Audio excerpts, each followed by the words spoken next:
I don't know how familiar you are with international taxation, but in order to rationalize the tax burden, normally investment is made partially through capital, which arises and gives right to dividends, partially through loans. So the interest and the tax regime on interest is quite important as well.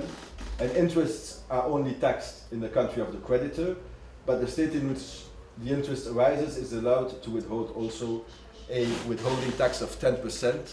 Once again, Belgium, in most cases, will not withhold anything from the interest that would be paid to the Chinese companies. I told you that this withholding tax was one of the motivations for the additional protocol. I am speaking to situation 2010. As I will explain to you later, in order to attract foreign capital and foreign investment, Belgium has established a system the last years in order to make sure that if a foreign company invests in Belgium, it will not be burdened by Belgian taxes. So this had historically, this possibility historically was used by Belgium, is not used for the present time by Belgium, so no withholding tax will apply. Royalties, it's the same system. This actually is related to the explanation given by my predecessor. Royalties are the amounts that are given in order for the use of technology which is protected by a company of Belgium, which would allow a Chinese company to use its patents. Well, for these patent rights, it would receive royalties.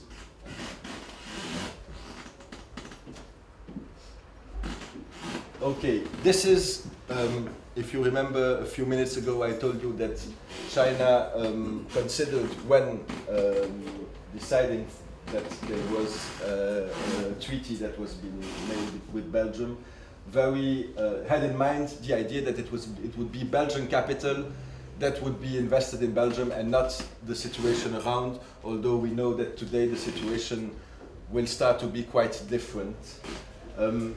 It provides for Article 13, which has this particularity, that if a Belgian company, a mother company, sells a participation of at least 25% of the shares of a Chinese company, the capital gain obtained through this selling of these shares would be taxed in China. So capital gains are taxed by the country in which the company whose shares are sold is a resident, when the alienation of a participation of 25% or more, or if you sell participation of a company who mainly owns immovable property in China, so I take this situation that was considered in '85 as the situation.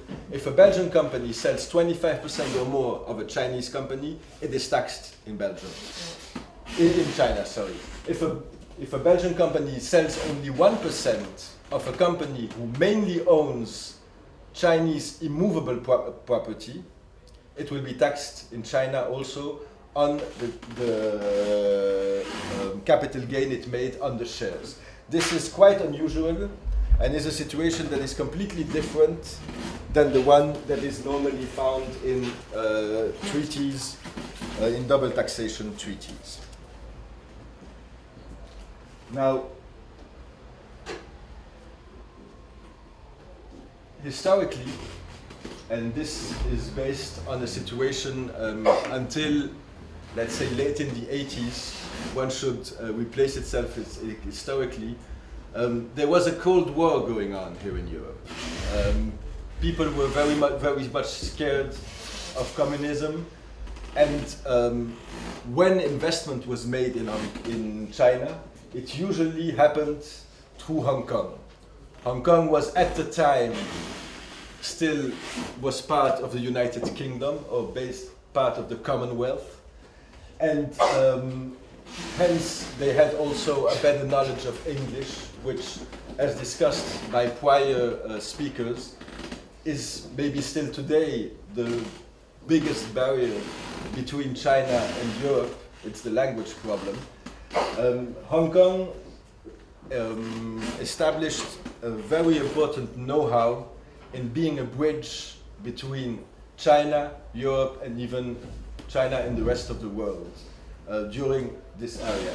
Now, when China, as was predicted and as should have been, recouped Hong Kong, China decided it would not want to lose the advantage it had of Hong Kong towards its own economical growth. Hence, in the basic law that actually regulates the functioning of Hong Kong as an independent zone, it provides, this basic law guarantees Hong Kong the right to maintain an independent tax system until 2047. Now, this independent tax system is quite important because one should know that Hong Kong has, one, a very low tax burden, and two, does not tax at all any income that a Hong Kong company would have from a foreign, from outside the Hong Kong territory. Hence, even today, Chinese companies that wish to invest in Europe and European companies that wish to invest in China do it mostly through Hong Kong. Why? One reason is the know-how that was developed in Hong Kong. That is one reason. The other reason is that if you exploit as you can rules of transfer pricing, you can make sure that some of the benefits of your operation stays in Hong Kong and is not taxed at all. So this advantage makes for the transit of a lot of activity between Europe and China through Hong Kong. And I think it was one of the first presentations of the afternoon where we saw that investment of Europe inwards to China, of China inwards to Europe was 300 million on a whole year. One should know that these figures take only into consideration mainland China and not Hong Kong. I personally, in my career, had the opportunity to be sure that in the year of 2008, China indirectly through Hong Kong invested much more than 300 million in Europe. So the passage through Hong Kong is quite important. I don't know how much the Chinese government is aware of this problem of transfer pricing. I know the Chinese government has established some special task forces in order to work on the problem of transfer pricing, because in fact Chinese companies were very much benefiting the fact that they sold goods to Hong Kong based on the price that is applicable inside China, and hence it was the Hong Kong company that was not taxed because it was foreign source income that made the whole capital gain on the selling onwards of the goods to European markets where these goods were much better evaluated. I'm going onwards quite quickly, it's because the time that is.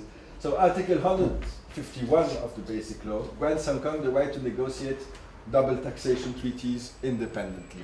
So Hong Kong is not influenced by the treaties established by mainland China, and China is not influenced by the treaties established by the independent zone of Hong Kong.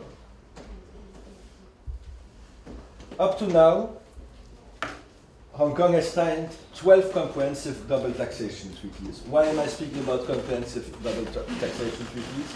It's because for a long time now, Hong Kong was signed a lot of treaties based on shipping and air travel. Why Hong Kong is, as you all know, a very important port. So we're not talking about shipping agreements, we're talking about complete non-double taxation treaties. The first country that signed a double taxation treaty with Hong Kong is Belgium.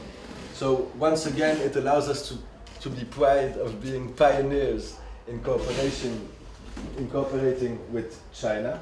With China, since Hong Kong is China.